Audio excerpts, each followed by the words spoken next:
आइए रुख कर लेते हैं मुंबई का, जहां 5 दिन बाद सैफ अली खान को अस्पताल से छुट्टी मिल गई।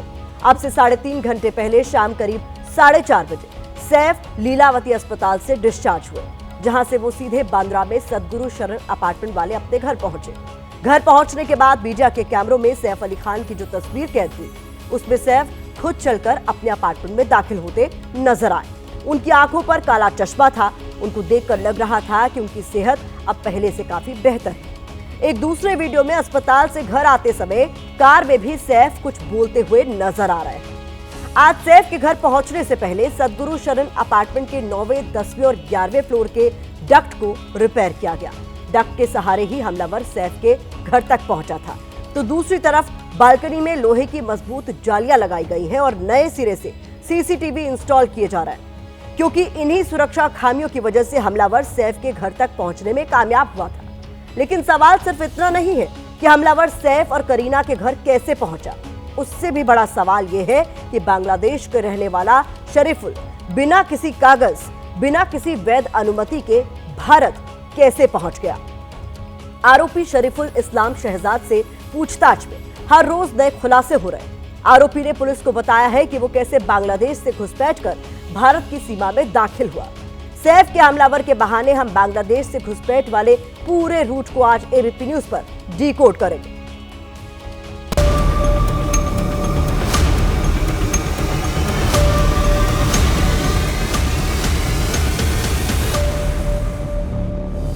समूचे बॉलीवुड को और मुंबई की हाईटेक पुलिस को परेशान कर देने वाले सैफ के हमलावर शरीफुल इस्लाम ने करीब 7 महीने पहले यानी अगस्त 2024 में मेघालय के रास्ते भारत में घुसपैठ की।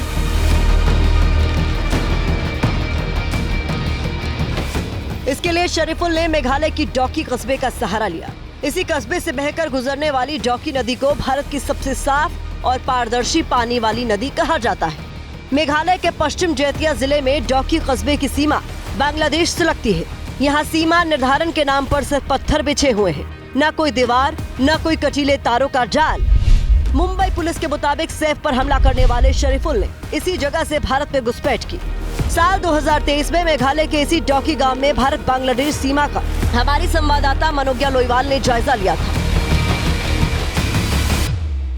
नदी और पत्थर के बीच से आपको ये तस्वीर दिखा रहे हैं कि किस तरह से एक और बीएसएफ है जो इस तरफ चेहरा करके यानी कि भारत की ओर चेहरा करके खड़ी रहती है, तो वहीं दूसरी ओर बीडीआर जो कि बांग्लादेश की फोर्स है वो बांग्लादेश की ओर अपना चेहरा करके रहती है और इन दोनों की पीठ एक दूसरे की तरफ होती है। ये ध्यान में रखते हुए कि भारत से कोई भी व्यक्ति बांग्लादेश की तरफ ना जाए और बांग्लादेश की तरफ से कोई भी व्यक्ति भारत में ना आए।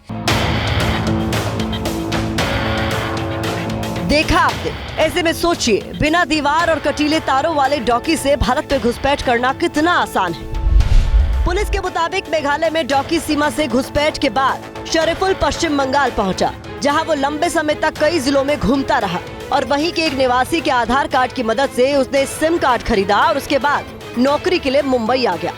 अगर सीधे तौर पर भी देखें तो बांग्लादेश से मुंबई तक पहुँचने में शरीफुल ने पूर्वी हिस्से से करीब 2200 किलोमीटर का सफर तय किया और देश के पश्चिमी हिस्से मुंबई तक पहुंच गया। हैरान और परेशान करने वाली बात तो ये है कि मुंबई में भी वो पिछले कई महीनों से कथित तौर पर विजय दास नाम से नौकरी कर रहा था, लेकिन कहीं भी किसी ने भी उसकी पहचान से जुड़ा कोई वैध डॉक्यूमेंट नहीं मांगा।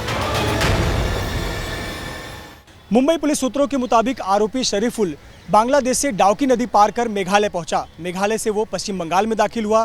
पश्चिम बंगाल के कई जिलों में वो घूमता रहा और आधार कार्ड बनवाने की कोशिश की। पश्चिम बंगाल के ही रहने वाले सुकुमोनी जहांगीर शेख के नाम से एक सिम कार्ड प्राप्त किया। इस आरोपी के पास भारत का कोई भी दस्तावेज नहीं था। उसके बावजूद मुंबई में वो कई बार अलग अलग काम करते पाया गया। सोचिए, शरीफुल इस्लाम ने अगर सैफ अली खान के घर पर चोरी और हमला करने की गलती न की होती तो शायद अभी भी वो पुलिस की गिरफ्त में न होता। ऐसे में चिंता की बात यह है कि शरीफुल जैसे न जाने कितने बांग्लादेशी उसी डॉकी नदी या भारत बांग्लादेश सीमा के जरिए भारत में दाखिल हुए होंगे, जो न सिर्फ देश में हो रहे तमाम अपराधों के लिए जिम्मेदार होंगे बल्कि देश की सुरक्षा के लिए भी बड़ा खतरा होंगे। आखिर पाकिस्तान की तरह ही बांग्लादेश की सीमा पर भी उतनी ही मुस्तैदी क्यों नहीं हो पा रही, और क्यों बांग्लादेश सीमा से जानवरों की तस्करी एक बड़ी समस्या बनी हुई है। मेघालय में भारत बांग्लादेश सीमा पर इसी समस्या को मैंने खुद कवर किया था।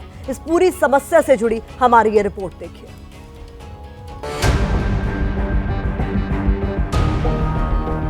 भारत के 5 राज्य ऐसे हैं जिनकी सीमाएं बांग्लादेश के साथ लगती हैं। ये 5 राज्य हैं मिजोरम, त्रिपुरा, मेघालय, असम और पश्चिम बंगाल। इन राज्यों से लगी ये सीमा काफी बड़ी है, करीब 4100 किलोमीटर लंबी। इतनी लंबी सीमा में करीब 77% हिस्से में जमीन है, जबकि बाकी का 23% हिस्सा नदियों से जुड़ा है। 4100 किलोमीटर की इस सीमा में सिर्फ 3180 किलोमीटर की सीमा में ही बाढ़ और फेंसिंग है, जबकि 916 किलोमीटर की सीमा खुली हुई है। इस खुले हिस्से में ज्यादातर हिस्सा नदियों से जुड़ा है। यहाँ फेंसिंग करना बेहद मुश्किल है। इसके अलावा जिन हिस्सों में सीमा विवाद है वहाँ भी फेंसिंग नहीं है। यहाँ घुसपैठ के साथ साथ पशुओं की तस्करी भी बड़ी चुनौती है। मैंने खुद साल 2017 में मेघालय में बिना फेंसिंग वाली भारत बांग्लादेश सीमा की पड़ताल की थी, जहाँ पहुँचना ही अपने आप में बेहद मुश्किल था।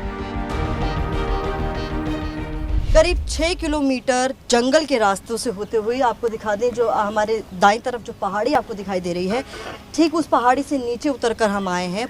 और इसके हमारे बाईं तरफ ये जो एक आपको पिलर दिखाई दे रहा है छोटा सा, उस पार बांग्लादेश की सीमा है। तो यहाँ किसी प्रकार की फेंसिंग नहीं है जो दोनों सीमाओं को बांटती हो।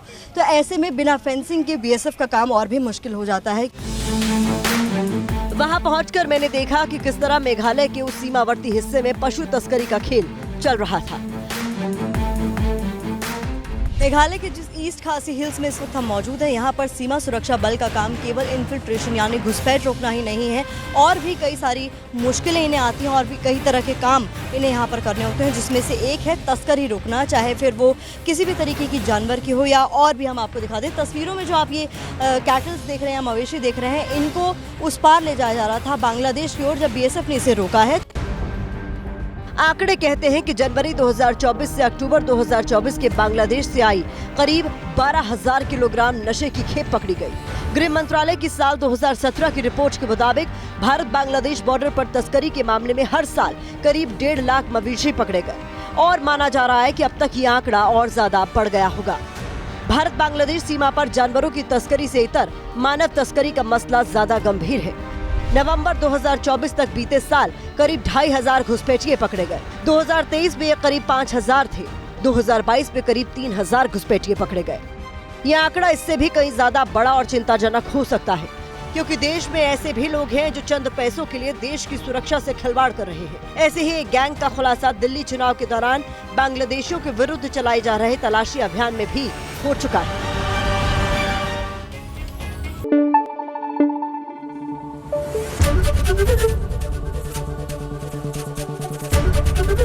एबीपी न्यूज आपको रखे आगे।